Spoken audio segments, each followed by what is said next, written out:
Buenos días, nuevamente con ustedes en una nueva edición de San Gabriel Informa, agradeciéndoles de antemano por su gentil sintonía y a los que nos siguen a través de nuestra página web www.prelaturademoyobamba.com. Damos inicio al desarrollo de nuestro resumen informativo semanal. La Congregación de las Hermanas Misioneras Nuestra Señora del Pilar viene celebrando sus 25 años de servicio a la Iglesia Católica en el Perú. Las misioneras de la Congregación Nuestra Señora del Pilar llegaron al Perú desde España un 15 de marzo de 1988. Su primer destino fue el distrito de Cuñumbuque, provincia de Lamas, encomendados por el Monseñor Venancio Orbe Uriarte, para atender a los más necesitados de esta parte de la región San Martín. Desde esa fecha hasta hoy, vienen desarrollando una importantísima labor pastoral, recibiendo bendiciones del Señor, quien les otorga a la primera misionera peruana ilamista, quien hizo sus primeros votos para formar parte de la congregación. La celebración eucarística por estas conmemoraciones estuvo a cargo del Monseñor Rafael Escudero López Brea en la Iglesia Matriz de Lamas, este pasado sábado 13 de abril. Es una felicidad muy grande poder empezar a vivir unos votos que nos permiten ir siguiendo a un Jesús vivo, a un Jesús resucitado, a un Jesús que nos invita a amar, que nos invita a curar nuestras heridas cada segundo de nuestra vida. Es una felicidad inmensa y más aún de contar con el apoyo de mi familia y de toda la gente de aquí en la comunidad. Las noticias nos llegan desde el ámbito internacional. El músico portugués João Gil compone evocadora misa para el Año de la Fe. El que canta ora 2 veces, nos dice San Agustín. Veamos la nota. Aleluya, aleluya, aleluya, aleluya, aleluya, aleluya, aleluya. El que canta, reza 2 veces. Esta frase no es de un cantante, sino de San Agustín. Con ella explicó en el siglo V la importancia de la música en la religión. El músico portugués João Gil ha dedicado 30 años a la música popular y cinematográfica. Por primera vez, con motivo del Año de la Fe, ha compuesto música para una misa. Miserere nobis, miserere nobis, agnus Dei qui tollis peccata mundi. La obra se llama Missa Brevis y contiene 13 canciones interpretadas por Luis Represas y Manuel Rebelo. Las piezas son en latín y están basadas en textos litúrgicos para acompañar momentos de la Eucaristía como el Credo o el Padre Nuestro. Pater noster qui es in celis, sanctificetur nomen tuum, adveniat regnum tuum, fiat voluntas tua. João Gil participó en noviembre de 2012 en el Atrio de los Gentiles de Portugal, el evento que organiza la Iglesia Católica para fomentar el diálogo con los no creyentes. El músico dice que componer una misa no es solo trabajar en un género musical clásico, sino también contribuir a mantener la cultura abierta a la riqueza histórica de la fe.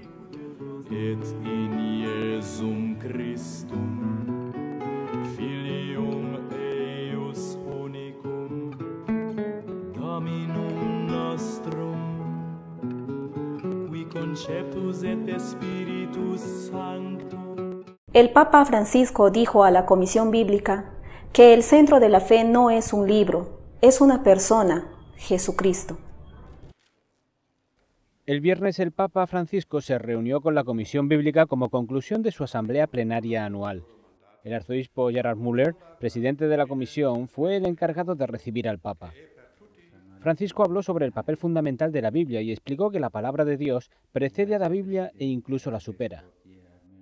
È per questo che la nostra fede non ha al centro soltanto un libro, ma una storia di salvezza e soprattutto una persona, Gesù Cristo, parola di Dio fatta carne. Este año la asamblea giró en torno al tema inspiración y verdad en la Biblia. El Papa dijo que es un tema que afecta a creyentes y no creyentes. La vita e la missione della Chiesa si fondano sulla parola di Dio, la quale è anima della teologia e insieme ispiratrice di tutta l'esistenza cristiana. En cuanto a la interpretación de la Biblia, el Papa explicó que la Sagrada Escritura es la palabra de Dios inspirada por el Espíritu Santo, que fue confiada por Cristo y el Espíritu Santo a los apóstoles, y por eso se transmite a través de la Sagrada Tradición, para que llegue a todas las generaciones. L'interpretazione delle Sacre Scritture non può essere soltanto uno sforzo scientifico individuale, ma deve essere sempre confrontata, inserita e autenticata dalla tradizione vivente della Chiesa. El Papa también recordó que el Concilio Vaticano II, con la Constitución dogmática Dei Verbum, arrojó luz sobre estas cuestiones. El primer ministro de Mozambique agradece al Papa la ayuda de la Iglesia a su país. Con este estrechamiento de manos, ha recibido el Papa Francisco al primer ministro de Mozambique, Alberto Clementino, que ha felicitado al Papa por su elección. Con este estrechamiento de manos ha recibido el Papa Francisco al primer ministro de Mozambique, Alberto Clementino, que ha felicitado al Papa por su elección. Durante su encuentro han subrayado las buenas relaciones entre el Vaticano y Mozambique, que firmaron el concordato definitivamente en 2012. El primer ministro también ha agradecido el trabajo de la Iglesia Católica en Mozambique en los ámbitos educativo, asistencial y solidario. También han conversado sobre los actuales desafíos y problemas de África. A pesar de que el Papa no ha hablado en portugués, el idioma no fue un problema para saludar a la delegación que acompañaba al primer ministro. Tras la fotografía que inmortalizó el encuentro, el Papa le hizo un pequeño regalo para mostrar su cariño por este país. Para que se lleve un recuerdo de este Papa que quiere mucho a Mozambique. El Papa Francisco también envió a través del primer ministro un cordial saludo a la comunidad de San Egidio de Mozambique. Y es que esta comunidad trabajó duramente por alcanzar la paz en Mozambique, promoviendo el Acuerdo General de Paz firmado en Roma en 1992, que puso fin a la guerra civil que se cobró la vida de casi 1 millón de personas. Cumple 50 años la Pacem in Terris, el grito de la paz de Juan XXIII que marcó el papado. El 11 de abril de 1963, Juan XXIII publicó la encíclica Pacem in Terris, paz en la tierra. Lo hizo en uno de los momentos más tensos de la Guerra Fría, en plena carrera armamentística de los dos grandes bloques. Pocos meses antes, la crisis de los misiles de Cuba había estado a punto de desencadenar una nueva guerra mundial. Escribió esta carta a pesar de que en esa época casi todos sus esfuerzos se centraron en el Concilio Vaticano II. El texto es todavía hoy un referente para entender la doctrina católica sobre resolución de conflictos. En la encíclica Juan XXIII explica que las condiciones de paz son auténticas cuando se fundan sobre la verdad, la justicia y el amor. En 5 capítulos define los derechos y deberes del hombre, su relación con las fuerzas públicas, las relaciones en la comunidad política y el papel de la autoridad mundial. El secretario general de la ONU, Ban Ki-moon, invita al Papa a visitar la ONU. El secretario general de la ONU, Ban Ki-moon, llegó al Palacio Apostólico para reunirse con el Papa Francisco. Con un gesto oriental, Ban Ki-moon saludó al Papa con una ligera inclinación de la cabeza, antes de darle la mano. Luego se reunieron en privado durante 20 minutos. El Papa argentino Francisco analizó este martes con el secretario general de la ONU, Ban Ki-moon, la guerra en Siria y el conflicto entre las dos Coreas. Tras el encuentro en el Vaticano, Ban manifestó su preocupación por la situación en Corea del Norte. The current level of tension is very dangerous. El nivel de tensión es muy peligroso. Un incidente pequeño podría desatar una situación incontrolable. Miscalculation or misjudgment.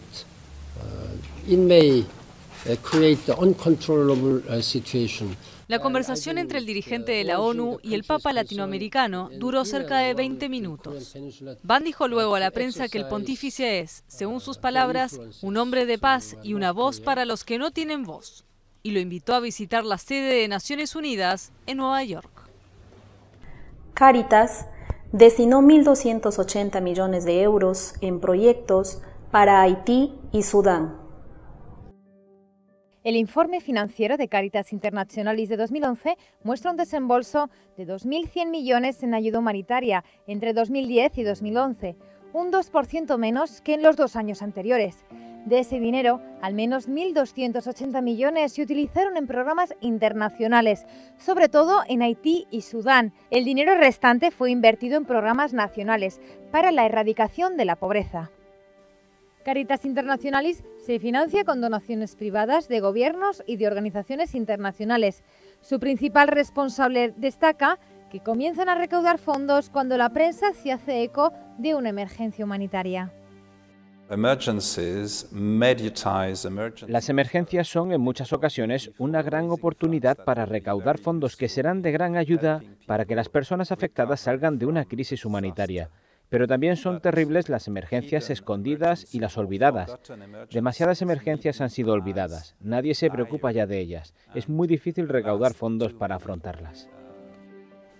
El responsable de Caritas Internationalis también destaca que debido en parte a la crisis económica que sufre Europa, el perfil del que concede donaciones ha cambiado. Por ejemplo, Caritas Paraguay ha lanzado recientemente un programa de ayuda a África. Hay menos dinero proveniente del norte y más dificultad para encontrar donaciones. Esto es un efecto de la crisis. Al mismo tiempo, los países emergentes están ayudando a los demás. Esto hace que haya más equilibrio, lo que los latinoamericanos llaman una cooperación fraternal. Este sentido de comunión, de que la Iglesia sea toda una, como una familia, está creciendo porque está más equilibrado el concepto de dar y recibir. Caritas Internationalis es una organización católica y se diferencia de otras ONGs, sobre todo en la manera en la que ayudan a las personas. El dinero es algo importante, claro que sí, sobre todo si no tienes nada que comer. Necesitas comer o recibir comida. Pero más importante incluso que esto es restaurar la esperanza, aliviar el sufrimiento, que no es material, no es dinero, pero está presente. Esto es algo específico y distintivo de Caritas. En 2012, Caritas hizo frente a 44 emergencias humanitarias. Hoy por hoy, entre sus prioridades se encuentran la región del Sahel, en África Occidental, donde más de 18 millones de personas no tienen qué comer, los pueblos de Sudán y el Sudán del Sur, las zonas afectadas por las inundaciones en Bangladesh y el nordeste de India, o Siria, donde 1,5 millones de personas han sido obligadas a abandonar sus casas por la guerra en la que está sumido el país.